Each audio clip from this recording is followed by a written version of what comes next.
ចាសួស្តីអ្នកនរអគ្នានេះគឺជានាមរូបភាពអ្នកនរអគ្នានេះគឺជាតែបរិបទនេះគឺជានរណាគេគាត់ឈ្មោះអ្វីហើយគាត់អឺនិមន្តរបស់អីអញ្ចឹងនៅសងខាងគាត់គឺមានក្រា2មានតុ2ហើយអញ្ចឹងយើងមើលរូបភាពទាំងអស់គ្នាចាគេមើលរូបភាពហើយមានអំពូលមានអីហ្នឹងចាអញ្ចឹងយើងមើលវីដេអូអក្សរខាងនេះគឺ Alex is a bus driver Alex គឺជាអ្នកបើកឡានក្រុង but now is but now he is in bed asleep ប៉ុន្តែឥឡូវនេះគាត់កំពុងតែសម្រាកនៅលើគ្រែកំពុងតែគេងលក់នៅលើគ្រែ in bed asleep នេះគឺជា verb ដែល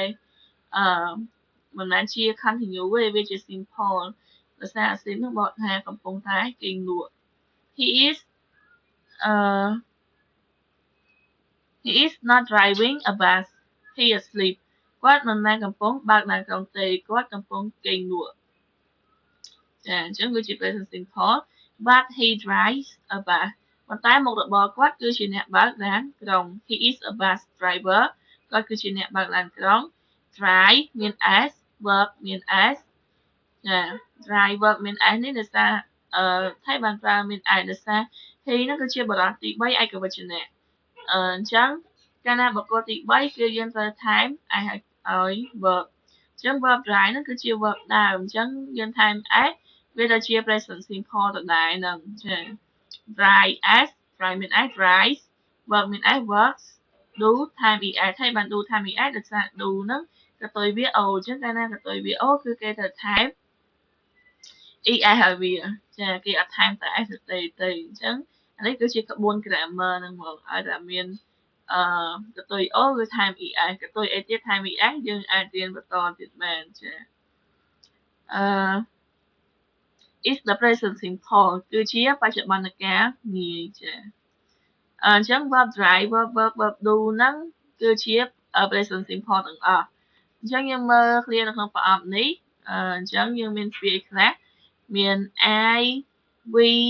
you they drive work do អញ្ចឹង drive អីគេបើកបរ I ហ្នឹងគឺជា verb ធ្វើការ do គឺធ្វើទៅទេអញ្ចឹង I we you they ហ្នឹងគឺជាបរិបទទី1ហើយនិងបរិបទទី3អញ្ចឹងឲ្យតែបរិបទទី1និងបរិបទទី3 verb របស់វាគឺអត់មាន s ទេយើងប្រើជាមួយនឹង verb ដើមទាំងដល់នឹងហ្មង verb ទៅទេអញ្ចឹងមកចា etc ឡាអញ្ចឹងវាអាចមាន verb អីខ្លះវាមានអាចមាន verb eat verb run verb walk etc ចាអញ្ចឹង verb ទៅទេហ្នឹងគឺ verb infinitive ហ្នឹងគឺអត់មានថែម s ហើយមួយទៀតមាន s he she it try work does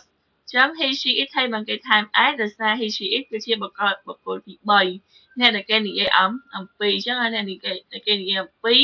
គឺត្រូវថែម s ចុះ I will you they គឺជាអ្នកដែលគេនិយាយទៅរកឬនិយាយទៅកាន់ចឹងអ្នកនិយាយទៅកាន់គឺបរិបទទី3ចាចឹងយើងមើល section B we use the present simple to talk about thing in general ចាយើងតាម present simple ដើម្បីនិយាយអំពីរឿងដែលកើតឡើងជាទូទៅរឿងកើតឡើងជាទូទៅមិនឧទាហរណ៍ថាតែអតីតដែលនៅទិសខាងកើតអញ្ចឹងកើតឡើងទូទៅហើយចា The sun rise on the east តែអតីតដែលនៅទិសខាងកើតអញ្ចឹងverb ដែលអាចប្រើជា present simple បានគឺគាត់ឲ្យ verb ហ្នឹងគឺជា verb ដែលគេប្រើដើម្បីប្រាប់រឿងដែលកើតឡើងទូទៅ we use it to say that something happen all the time or repeatedly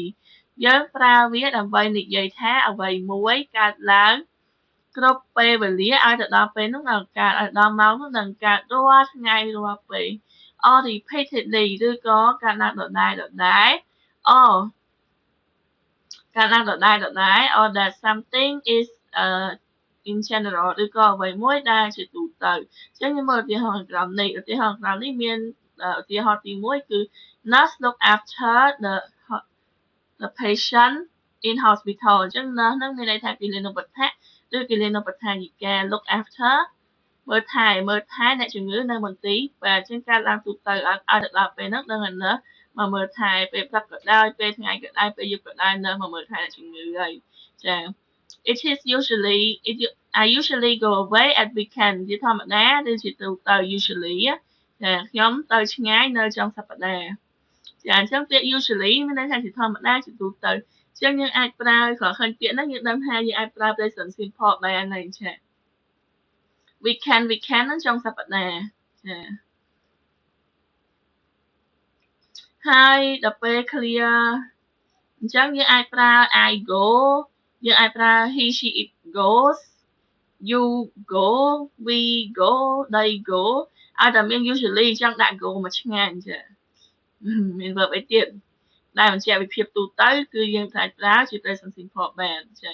ឧទាហរណ៍ទី3គឺ the earth goes round the sun ព្រះអាទិត្យសំទោផែនដីវិលជុំវិញព្រះអាទិត្យអញ្ចឹង goes round មានន័យថាវិលជុំវិញអញ្ចឹង goes ហ្នឹងគឺជាបរិយាគឺជា present simple ដូចគ្នាចា earth ហ្នឹងផែនដី sun ព្រះអាទិត្យអញ្ចឹងវាជាការពិតទូទៅការពិតទូទៅយើងថាវាផែនដីយើងដឹងថាព្រះអាទិត្យវិលជុំវិញផែនដីវិលជុំវិញព្រះអាទិត្យព្រះអាទិត្យក៏វិលជុំវិញផែនដីដែរតែផែនដីវិលជុំវិញព្រះអាទិត្យជាងចាយើងរៀនភូមិគវិទ្យាយើងដឹងហើយវិលទៅពេលក៏វេលាដដែលអញ្ចឹងมันកើតបានជាយប់និងថ្ងៃរដូវប្រាំងរដូវរងាខែនិងឆ្នាំចាដោយសារតែចលនាវិលជុំវិញនឹងឯងចាទី4អីគេចាទី4 The cafe open at 7:30 in the morning ហាងកាហ្វេបើកនៅម៉ោង 7 កន្លះនៅពេលព្រឹកចាបើកម៉ោង 7 កន្លះនៅពេលព្រឹកអញ្ចឹងឲ្យម៉ោង 7 កន្លះពេលព្រឹកនៅហាងកាហ្វេនឹងបើកវិញចាអញ្ចឹង open the cafe គឺជាបុគ្គលទី3តែបុគ្គលទី3គឺជាអ្នកដែលយើងនិយាយអំពីយើងនិយាយអំពីហាងកាហ្វេអញ្ចឹង open ហ្នឹងគឺត្រូវថែមឯចា The cafe មានន័យថាហាងកាហ្វេ in the morning គឺពេល